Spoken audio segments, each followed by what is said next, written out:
Good evening and a warm welcome. Thank you for joining us for yet another edition of Prime Time News. I'm Salima Shumwe-Feleni. In tonight's top story, we commence with news from State House. President Dr. Hage Geingob has conferred a hero's funeral on the late Deputy Secretary General of the SWAPO Party, Marco Hausicku. A media statement issued Monday by the presidency said Geingob made the decision under the powers vested in him by Article 32 of the Namibian Constitution and the National Honours Act No. 11 of 2021. The statement noted that the widow and the family accepted the honour after the head of state's first visit to the late Hausicku's house in Windhoek. The head of state is quoted saying, "The passing of Comrade Marco Hausicku, a highly dependable freedom fighter and disciplined servant of the Namibian people and the SWAPO Party, is devastating. The fact that he died on Heroes Day is not a coincidence. It is a clear marker of his outstanding contributions to our liberation struggle and the development of an independent Namibia." Hausicku served as a leading freedom fighter for the independence of Namibia, was the Deputy Secretary General of SWAPO and Minister of Foreign Affairs from 2004 to 2010. He was also the Deputy Prime Minister from 2010 to 2014 and SWAPO Party School Rector since 2016. A fraternal discussion between President Dr. Hage Geingob and his Zimbabwean counterpart Emmerson Mnangagwa on 25th August 2021 during the inauguration of Zambia's new head of state was a requisite for the donation of 20,000 Sinopharm vaccine doses Namibia received on Monday from neighboring Zimbabwe. Speaking during the handover ceremony of vaccine doses at Hosea Kutako International Airport on Monday, International Relations and Cooperation Minister Netumbo Nandi-Ndaitwah said the pace at which Zimbabwe aided Namibia with the vaccine and other medical essentials demonstrate their long-term cooperation and bilateral relations which will continue to grow from strength to strength in all sectors of economy. Nandi-Ndaitwah hopes that the people of Namibia understands why Namibia has always stood behind Zimbabwe during their difficult time of economic sanctions and will continue to support the people of Zimbabwe. She indicated that Namibia fully supports the Southern African Development Community decision to call for the lifting of sanctions against Zimbabwe, particularly by the Western countries. At the same occasion, Deputy Minister of Foreign Affairs and International Trade of Zimbabwe, David Musaboya, said President Mnangagwa saw it fit to assist in Namibia's fight against COVID-19 pandemic through the donation of vaccines. Namibia has to date administered 211,118 COVID vaccine first doses and second doses of 111,523. Still on COVID-19 matters, Minister of Health and Social Services, Dr. Kalumbi Shangula, on Monday thanked and applauded all health workers for a no COVID-19 death achievement for the past few weeks. The last time Namibia did not report a death case was on the 19th of April 2021. Shangula, during the COVID-19 update on Monday, said the ministry has been observing a consistent decline in the numbers of new infections, hospitalizations and deaths. I thank the healthcare workers for this no-death achievement. This is a clear demonstration that we can achieve the ostensibly impossible if we cooperate with one another. Sunday's new recorded cases are 184 out of 1,345 samples tested, with a gender distribution of 103 females and 81 males, with the youngest at 2 years and the oldest 94 years. He added that among the confirmed cases, only one person received the first dose of the vaccine, while 3 people have received 2 doses and another's is unknown. The University of Namibia has stuck to its guns and taken the decision to continue with online education despite complaints from some students that the e-learning system is replete with technical issues leading to failure and poor quality learning. UNAM migrated fully to its online classes in April 2020, following the outbreak of the COVID-19 pandemic, which forced the educational institutions, including of higher learning, to implement e-learning as part of their efforts to contain the spread of the virus. Although President Hage Geingob on 13 August 2021 announced that all schools and educational institutions can operate at full capacity with strengthened infection prevention and control measures in place, UNAM spokesperson Jonah Fiku on Monday said the university is continuing with e-learning until the end of 2021. He explained that due to the current COVID-19 state and the projected oncoming wave, the university saw it fit to continue with online education. The university also took into consideration that there are only 2 months left before the semester ends, so the logistics for both students and lecturers in terms of transition back to face-to-face is another factor, he noted. A second-year student who spoke to Nampa anonymously said the e-learning methods has many challenges, including technical issues, network problems, lack of internet access, and poor teaching methods by some lecturers. For instance, during examinations, the system is overloaded, causing it to be slower than the allocated time. UNAM provided students with a pocket Wi-Fi with 10 gigabytes of data. However, this is not enough because there is no uniformity in teaching as lecturers use different online applications, the student added. Fiku acknowledged that there are challenges for both students and staff in using the e-learning system optimally, but said it was an evolving field with improvements being made as challenges are encountered. Stand by for your top roundup.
Paralympic Games athletics action. And away we go. It's a terrific throw. She's strong enough. And now Kerwa goes. Oh, hang on a minute. This looks like a world record. Has taken the Paralympic gold in Rio. What a move. Roger is doing a terrific job in the bronze medal. She's broken the world record again. He's got the gold medal. He's a Paralympic champion again.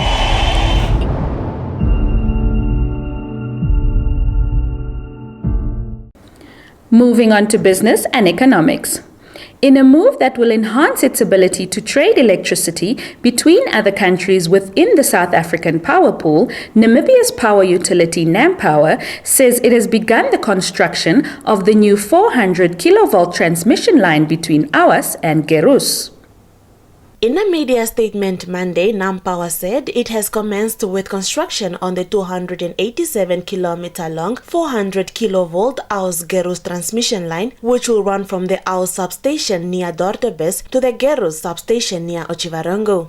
Nampower said the construction of the line is testament to Nampower's ambition to deliver sustainable security of supply and a least cost tariff path that will support economic growth and maintain the company's financial sustainability. Powerline Africa has been appointed to construct the transmission line through a process of open international bidding conducted by the Central Procurement Board of Namibia. The construction will cost Nampower 6.2 billion Namibia dollars and is expected to be completed by the second half of 2022. The company said the line will ensure that Nampower maintains pace with the evolving electricity need of the country, adding that the line will allow the utility to serve an increased number of customers through access to its existing independent power producers and prospective solar, hydro, biomass, wind and other generation plants, thereby enhancing accessibility to clean energy in the country. In a bid to determine the veracity of allegations of corruption at the national rail entity Transnamib, Public Enterprises Minister Leon Jooste has enlisted the services of audit firm Ernst & Young. Edward Mumbu Jr. filed this investigative piece.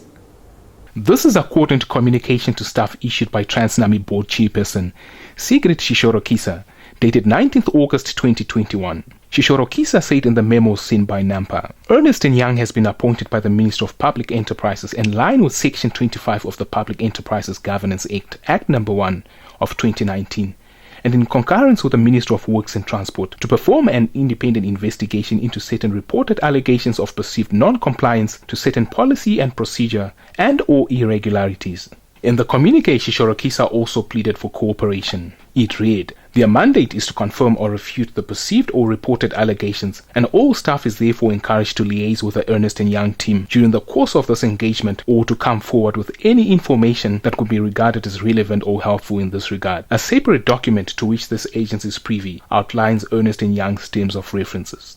At the heart of Eustace's instructions is for the firm to investigate alleged transgressions against Transnamib management. The firm is expected to, among others, investigate allegations of misrepresentation of financial performance and actual progress made around the implementation of the Integrated Strategic Business Plan. This should include a financial health audit and analysis of losses and negative cash flows being recorded. We will be back shortly after the break.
Getting GoTV was the best decision James has ever made. See, James has always watched football wherever he can. Sometimes it got awkward. It was never really comfortable. And finding a good place to watch became more and more difficult, not to mention costly. Traveling for his games took its toll on James until he discovered something big. Now that James has GoTV, he can finally enjoy the perks of home ground advantage. Good for you, James. Get home ground advantage with GoTV. With superstar players competing in the world's biggest leagues and cup competitions, you'll be spoiled for football choice. So get and stay connected to GoTV for the best football season yet. GoTV. Love it. And with that, we've come to the end of our top segment. Kindly stand by for your sports update with Joy Gosses. Thank you, Salima. Good evening and welcome to Sport Planet. Team Namibia's coach at the 2020 Paralympic Games, Letu Hamolo, says he's thrilled to see the positive fellowship amongst Namibian athletes after Anane Shikongo's silver medal win, but it's time to refocus. T11 sprinter Shikongo and his guide Sem Shimanda on Sunday won a silver medal at the ongoing 2020 Paralympic Games in Tokyo, Japan. The silver medal was won in the T11 400-meter sprint. This win made him Namibia's first Paralympian athlete to hold 4 medals from the Paralympic Games. In 2016 at the Rio Paralympic Games, he won 3 medals. in the 100-meter bronze and the 200-meter gold and the 400-meter bronze. In an interview with Nampa Today, his coach Hamolo said all athletes are healthy and eager to commence with their final events. The coach said, yesterday the team was upbeat and happy for the medal. It was great to see the camaraderie amongst the athletes. However, they now have to recover and refocus. Namibia is being represented by 3 athletes and 3 guys in track and field events at the championships. On Wednesday, Shikongo will start with his final event at the competition, which is the T1100 meter heats at 2:45 Namibian time, while Johannes Nambala will compete in the T13 400 meter heats at 13:27 Namibian time. Nambala told Nampa Today he's ready for his heat on Wednesday because he's positive that he will reach the final, which is scheduled for Thursday morning. Laiya Ishitile will run on Thursday in the T11 200 meter heats. At the 2016 Paralympic Games, Team Namibia won 5 medals, 2 silvers by Nambala and Shikongo's gold and 2 bronze. Moving on to international football. Cristiano Ronaldo, who returned home to Old Trafford from Juventus today, said Manchester United always had a special place in his heart. AFB has more on the story. United have secured the 5-time Ballon d'Or winner for an initial fee of 15 million euros that could rise to 23 million euros according to figures released by Juventus. The 36-year-old made his name on the world stage in 6 years at United between 2003 and 2009 before moving to Real Madrid for a then world record transfer fee of 80 million euros. Ronaldo scored 118 goals in 292 games during his first spell at United, winning his first Ballon d'Or and Champions League title, as well as 3 Premier League titles, 1 FA Cup and 2 League Cups. Ronaldo said in a United statement, "Manchester United is a club that has always had a special place in my heart, and I have been overwhelmed by all the messages I have received since the announcement on Friday. I cannot wait to play at Old Trafford in front of a full stadium and see all the fans again." Your sports roundup is up next.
Welcome wherever you are on Planet Football. You can go anywhere in the world, but nobody feels football like we do. And they sing, they dare to sing. It's a rhythm. 1-2.